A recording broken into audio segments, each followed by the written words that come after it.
In our last video, we learned that the PE ratio isn't just a random market number. It can be mathematically tied to dividend payout, returns, and growth. But here's the problem. If you misjudge growth G or the required return R, your PE estimate can be wildly off. So today we'll learn how to estimate those numbers and see exactly why tiny errors can make valuations explode and what to do if you see some problems.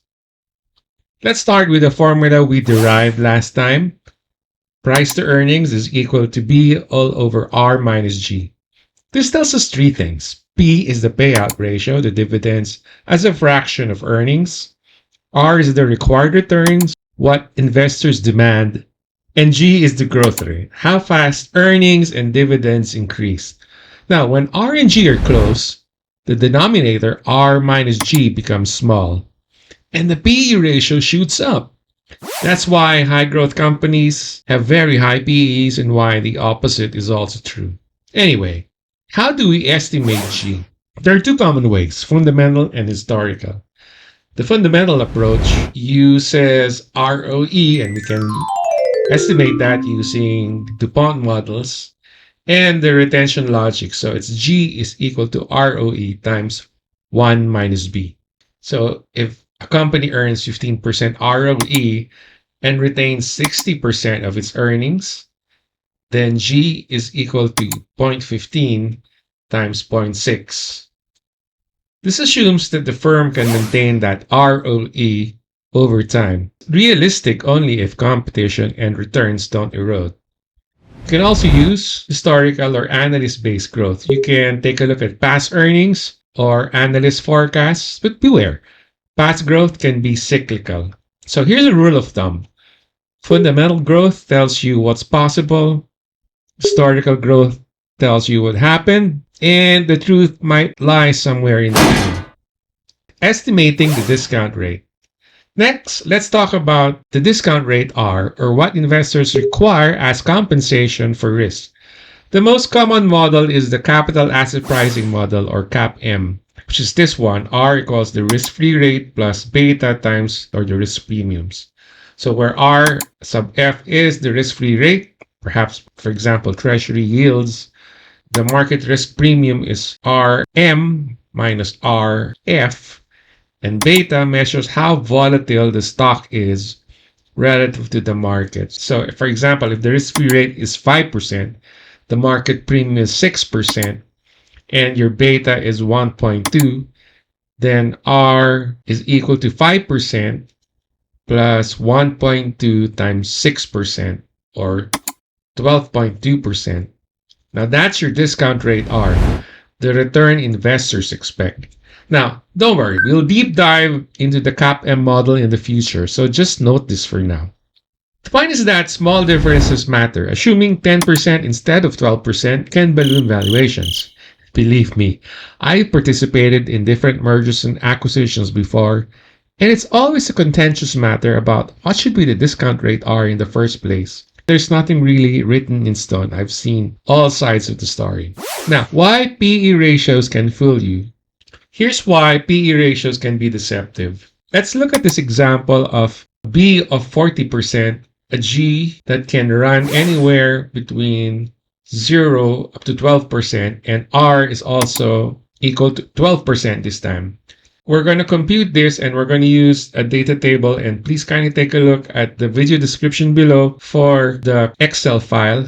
If you take a look at all sorts of G, just running G from 0 to 12%, you'll see that the numbers will vary wildly. So if you misjudge R and G, the resulting denominator R minus G might be so small that it leads to fantastic PE ratios that approach infinity, which happens, by the way, when R is equal to G. So it's going to be B divided by R minus G, or B divided by 0. So that happens when R equals G. So that's the PE trap for this kind of mechanical formulas. And that is a problem if you use the formulas arbitrarily. Now let's try plotting the PE against different growth rates using Excel. And you'll see an exponential growth as G approaches R. That visual shows how sensitive valuations are near small denominators. It's a geometric time bomb. When R minus G gets tiny, the model breaks down. Some key takeaways. We have to remember that the PE ratios are only as good as your assumptions about R and G. Use fundamental growth to stay realistic. Always stress test your assumptions, raise and lower G and R to see how fragile your valuation is.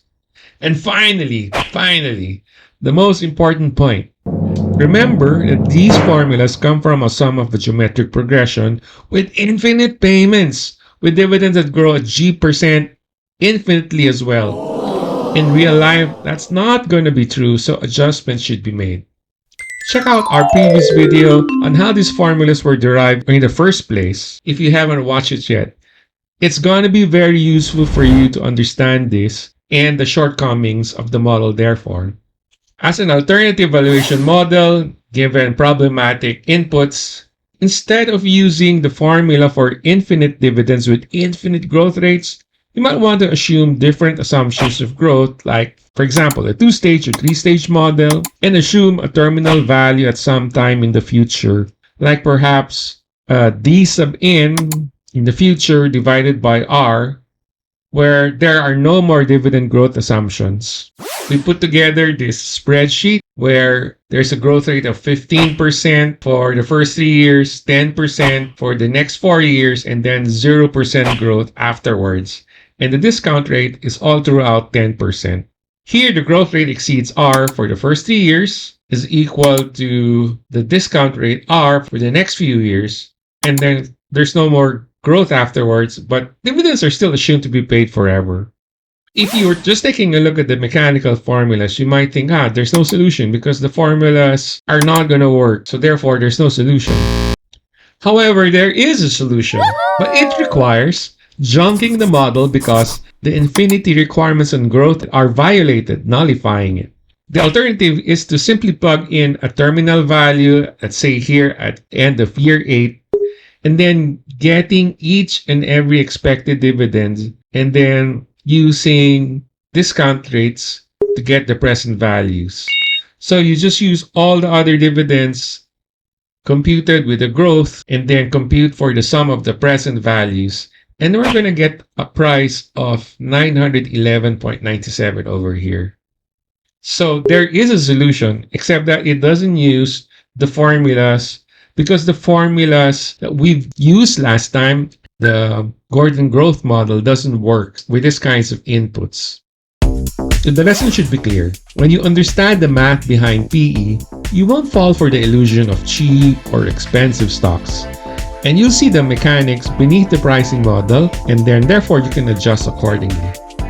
If you like this breakdown, hit like and subscribe, because the deeper you understand the math, the clearer you will see the markets.